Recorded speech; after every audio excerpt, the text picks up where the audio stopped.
Everyone, and welcome to another episode of Ask the Experts podcast. Today, we're going to take a cutting edge into the world of technology, innovation, and sustainability. We have a fascinating guest joining us, Todd Medema. Todd studied technology, entrepreneurship, and design at Carnegie Mellon University, whereby he worked on projects such as self-driving cars to board games. Now, along the way, he developed a passion for clean energy. And with his expertise, he works with companies as a product management consultant. Todd is an author of the book, How to Surf a Hurricane. It's a heist thriller. That's right. It's a heist thriller, stories on climate change. Todd, we're going to give you a warm welcome to the show. Thank you so much for having me. It's a pleasure to be here. Perfect. So let's get started. You studied technology and design entrepreneurship at Carnegie Mellon University, and you worked on projects such as self-driving cars to board games. Now, how has your academic experience, how did that shape your career choices in life? Yeah, there's a really cool feedback loop between the academics and the career. When I started in college, I came from a background of technology and computer science. I taught myself how to program when I was a teenager and actually did IT, like ran my own IT company in high school. And so I really had this mindset of like, okay, I'm a programmer. But then as I started going to school and meeting people from other disciplines, I came to appreciate that to make a positive impact in the world, you have to know more than just the technology. You also have to know how do you make the technology scale? How do you have a business model that, enables you to earn enough money to then grow the thing that you've built? And how do you design it such that it's human friendly, people understand how to use it and want to use it? And so, I started with computer science, but ended up actually developing my own major to try and encompass this worldview I developed from moving between academics and professional work. Amazing. And that's what, when it comes to technology, I mean, when it comes to AI, what's happening, we're living in the world today, AI. How do you see the world of AI shaping what you're currently doing? Does it have a role? And what is the role how can it be more beneficial? Yeah, obviously AI is a hot topic right now. And so right now I'm working as director of product management at Next Power, which Mhm. is a solar power company. And we are using AI for very positive force. We're using AI to design more efficient solar power plants. So using this technology to actually lower the cost of clean energy, which I think is a pretty awesome feedback loop. Beautiful. And what were some of the challenges you might have experienced when working as a grid scale battery storage 4 years ago? Did you experience the challenges, and what were those challenges, and how did you overcome them? Yeah, so before working at Next Power, I was at Tesla for 4 years, working on the Megapack, which is their grid scale battery. Each one is the size of a shipping container, Oh, wow. and they use them to back up whole cities. And so they're a really good combination with solar power because they charge when there's sun, and then they provide energy back to the grid when it's cloudy or dark out. Um, and you know, the exciting thing about Tesla and Next Power and these companies is they operate at such a large scale that the way you have to think about the problem is very different. If it was you or I doing like one or two projects here or there, we could think about it directly. But when you're installing gigawatts Yeah, of power and storage, right. uh, the like the human brain can't really calculate and compute that. And so that's where the technology side comes in, and it's really like how can we design the algorithms to optimize and plan for this at really like a planetary scale. Absolutely. I'm sure there's always has to be a thought process as to how you're going to create that. Can you share with us moments or an experience perhaps that shifted your focus from the automation, from autonomous technology to today to clean energy? What was those moments perhaps? Yeah. So out of college, I was working at Uber ATG on self-driving cars. And this was like a childhood dream of mine. Actually, the one of the reasons I went to Carnegie Mellon was as a teenager, I went to a museum where they had the exhibit on DARPA self-driving cars. And Uh-huh. they're like, here's Carnegie Mellon, like number one in the race. I'm like, I really want to work on that. And so I did. But then as I was working on them, I started getting more involved in a volunteering capacity on environmental work. So I was volunteering with Citizens Climate Lobby. So I Mhm. was lobbying senators to pass a carbon fee and dividend. And then I was also running our local green club and just trying to help Uber internally become more green and have like reusable silverware at the cafeteria and have like meatless Mondays and things like that. Uh-huh. And uh, in doing this, I did a lot of research of like, okay, if we're going to lobby for something, what's the most impact? And I kept running up against this wall that getting individuals to change their behavior is extremely hard. It's Uh-huh. doable and it's valuable, uh, but it's just extremely difficult. And a much faster approach to seeing a big impact is to change things at the system level. Yeah. So, Mhm. you can really like fight tooth and nail to get people to stop eating meat, or you can change all of our electricity to come from clean energy. No one really has to change anything about how they live. And we've just slashed, gigatons of CO2 emission. And so I started getting more and more into that and eventually just decided like, hey, I care about this so much that I'm going to stop having this be like a side project that I volunteer on and make it my career. That's beautiful. And so, where did board games, how did that come to play? And which is the second part to this question. So, as you shift in from autonomous self-driving cars to now into clean energy, where did board games, how did that inspiration come about? I am a gamer. I've always enjoyed games. Okay. Um, so the first game company that I did was just for fun. It was a role-playing game. It had a pretty cool technology component. So it was a board game plus an app. And this Mhm. was back in like 2014 when like this wasn't super common. Um, so that was just kind of a fun thing with a friend where we kind of got swept up and like, wow, people really like this thing that we're making. But then since then, what I've tried to do is find my ikigai, where it's something that I enjoy doing and that is valuable to society. And so, if I enjoy games, what I did more recently is I created a web mobile game that teaches people about clean energy. Mhm. And so it's a fun tycoon style game where you're running a company, but it's also educating people on the challenges and opportunities in clean energy. Right, absolutely. And did you face any challenges as you were developing the board games or when you began to construct? Were there challenges that you faced or not Yeah, really? I mean, I I expect think there were challenges along the way.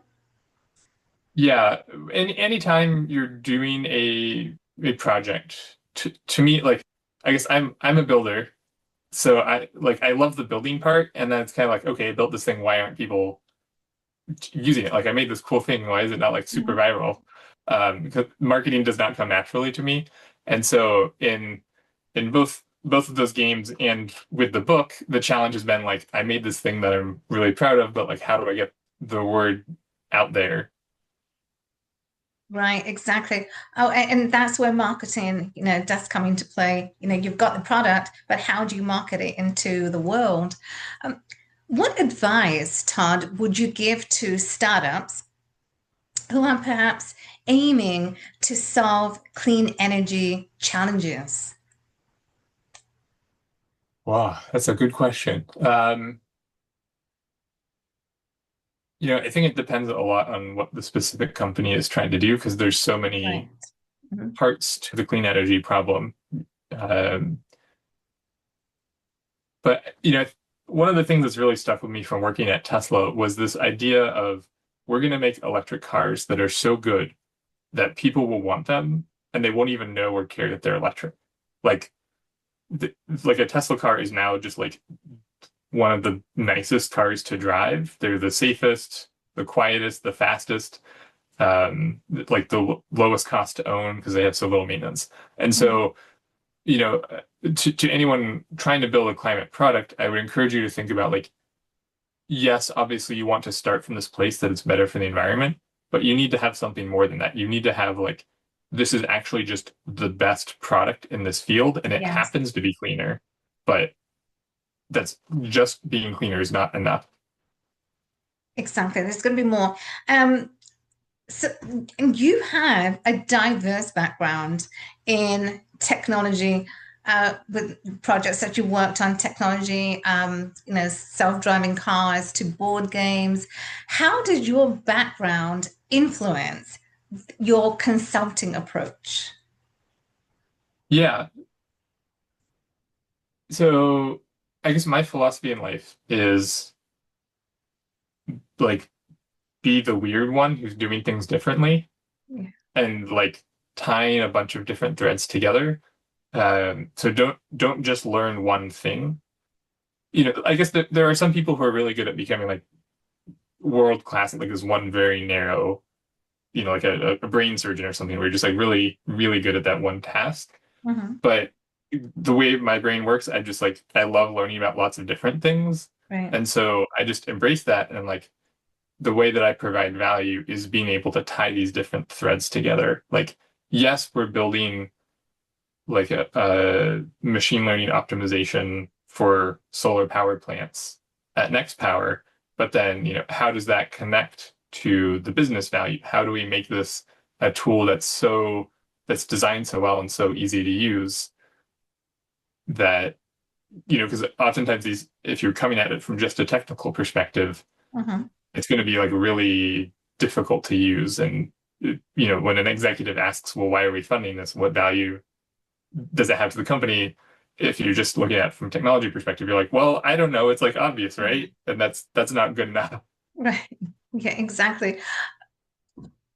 Obviously, we all have the different parts of our brain, the left part or the right part, where we're more creative and you're more creative.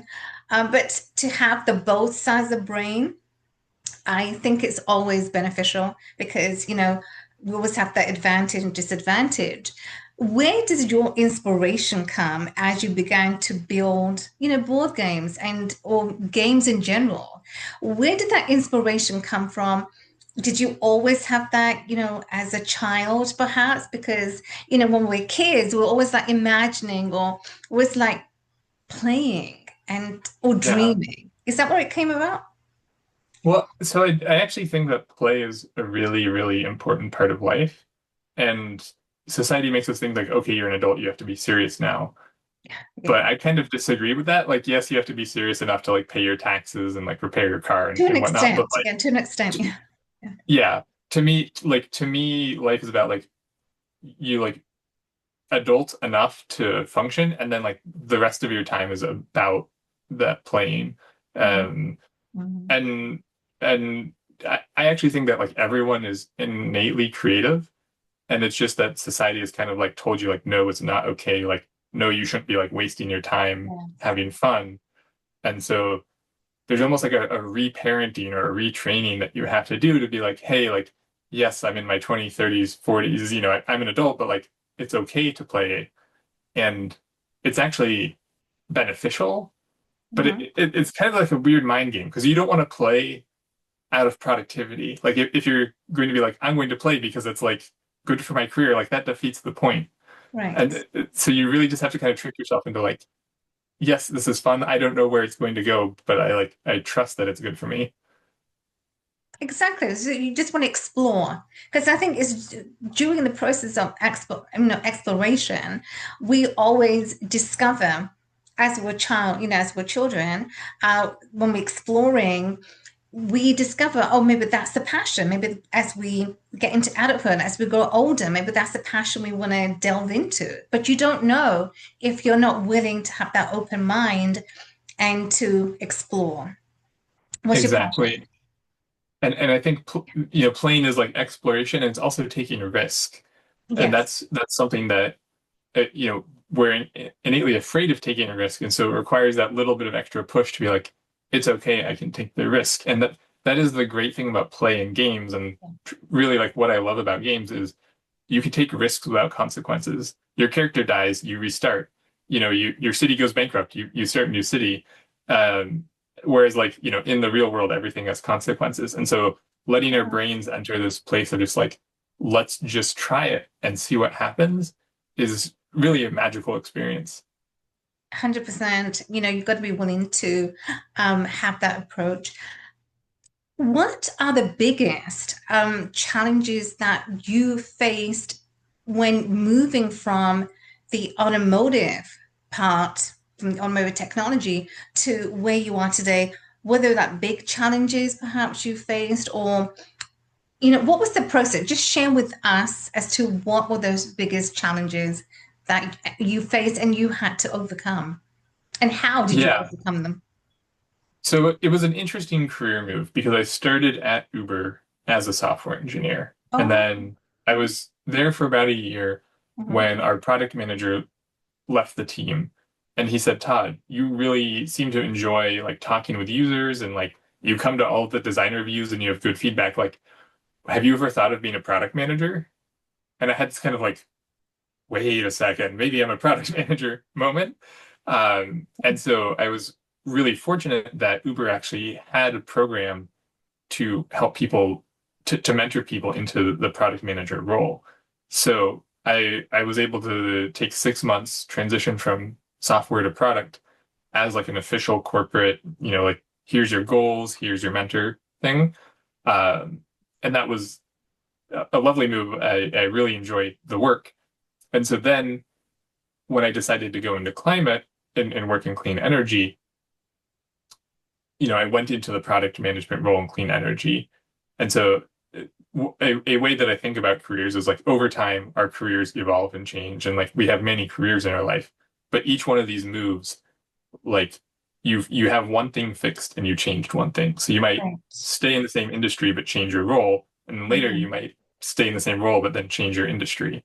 mhm. And so, I was kind of changing one thing at a time until I found like the thing that I really enjoy, product management in clean energy. Right, exactly. And what inspired you to get into clean energy? Was there that moment, perhaps, or I an think the experience that made you want to shift to clean energy? So how did that come about?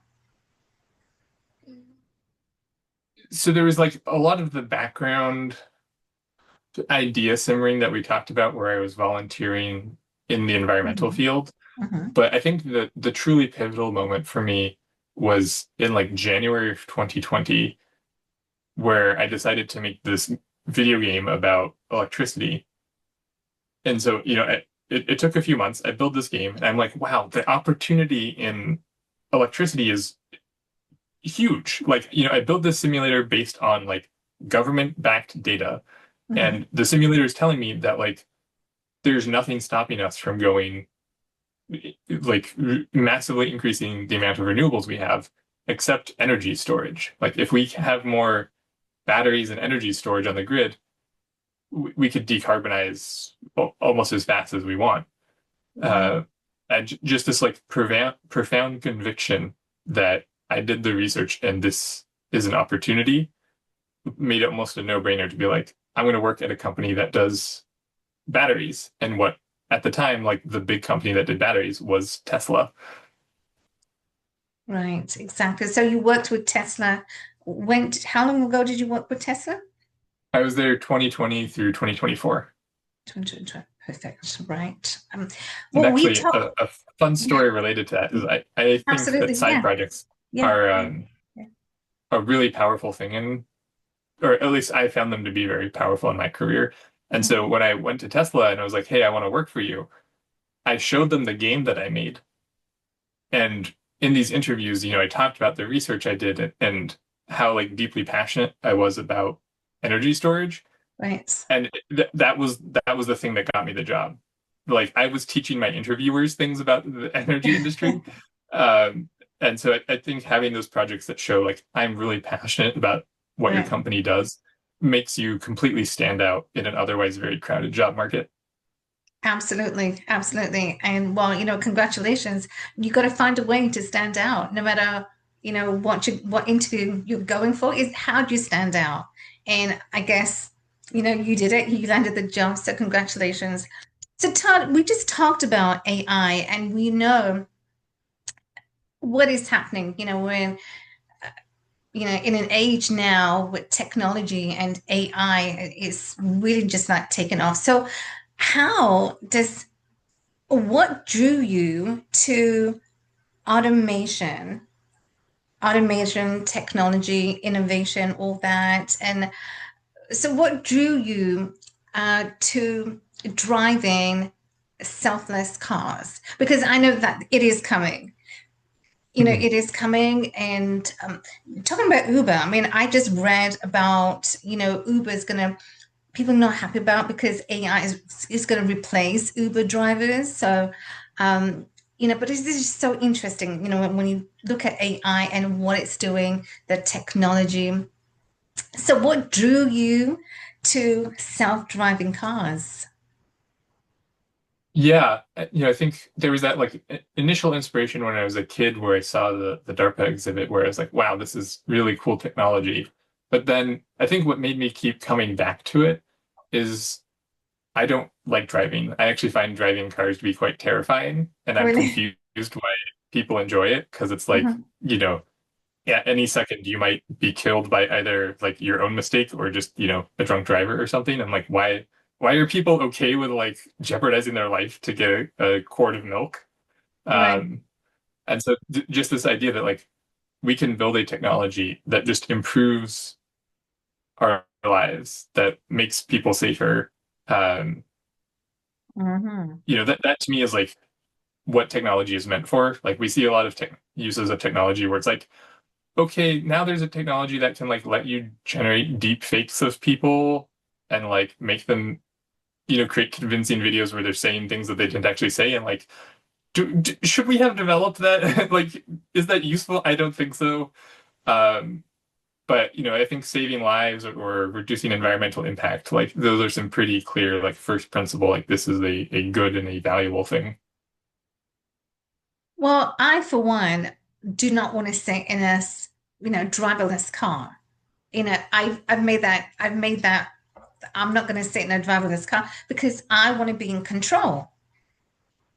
I want to be in control of Hmm. the driver's seat. So, for me, it comes down to having that control. But if I'm sitting and I just read, I guess a pedestrian was crossing and or something happening, but the driverless car actually ran someone over. So this is what I really don't understand, and this is why I'm not okay with sitting in a Hmm. driverless car because you're not in control. How do you know what's going to happen? So I mean, it's an interesting question, and yeah, we can take a parallel to another form of yes, technology, right? Of like, I don't know, like a clothes washer or a dishwasher. right. Yeah. Like you can go from being in control of how clean your dishes are to putting the dishes in the machine and like trusting and like, okay, depending on your dishwasher, sometimes it maybe doesn't do a great job of getting the really tough stains off. Right. Yeah. But um, like over time, like our quality of life as humans has improved thanks to technology automating things that are inconvenient. Or actually, like coal mining is a great example where it Mhm. literally used to be like people down there with picks, and then like sometimes your pick would cause a spark and the whole thing would explode, and it was extremely dangerous black lung disease. And now we have machines that do it for us. thankfully we're actually, mining less and less coal, so a bit of a um, archaic problem. But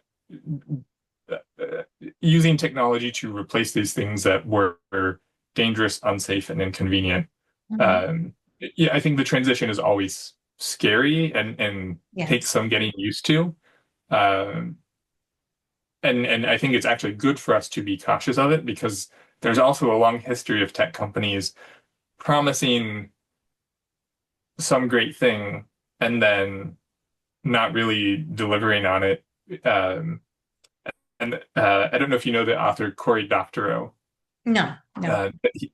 He's a really fascinating person. He works for the Electronic Frontier Foundation, so he's fighting for people's digital rights. Hmm. And he writes science fiction on the side. So, his career informs his writing, and a big thing that he's an advocate for is like um, the enshittification of digital things. Like there's an ongoing trend where digital products, they start putting ads in them and demanding subscription fees, um, and so I think it's actually very good that we as consumers are vigilant about these things because if we kind of let companies take it wherever they want it, they're Right. gonna, try extracting a lot of value from us. And Hmm. also, Hmm. there's a world where, you know, they don't, where they build useful technologies and are respectful of us as consumers. And so that us having that vigilance helps keep them accountable.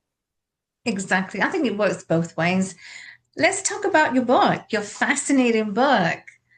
If you want to show it to the viewers, that'd be great. And so that, we can also, amazing. So your book, How to Surf the Hurricane, share with the viewers as to where did that title come from? What inspired you? And how long was the process to create the book? So what was the Yeah. idea behind? What was the idea behind it? So the whole book started with the seed of a question. We know that climate change is happening, and we're Mhm. doing everything we can to reduce it, but we're already passing the 1.5 degrees Celsius threshold. It's not gonna like ever like truly go away. And so how do we find some joy in that?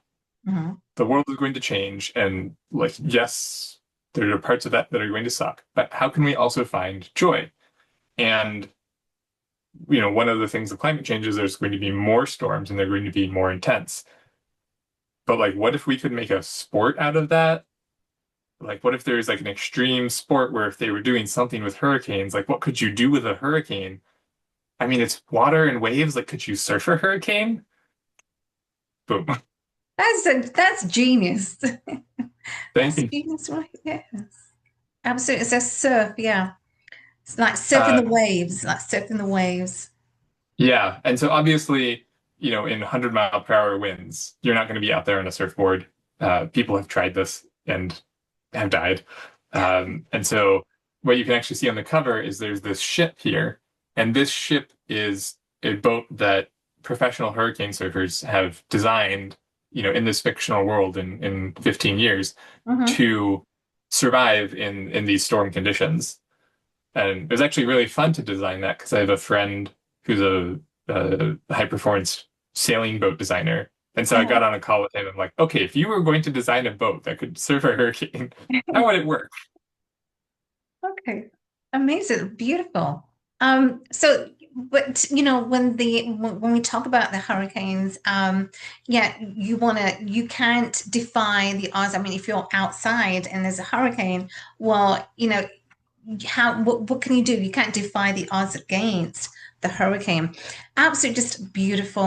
And so my final question, what is your hope basically when it comes to fighting hurricane? Do you think you have a hope, or does anyone have a hope in fighting the hurricane or the challenge, especially that we have right now?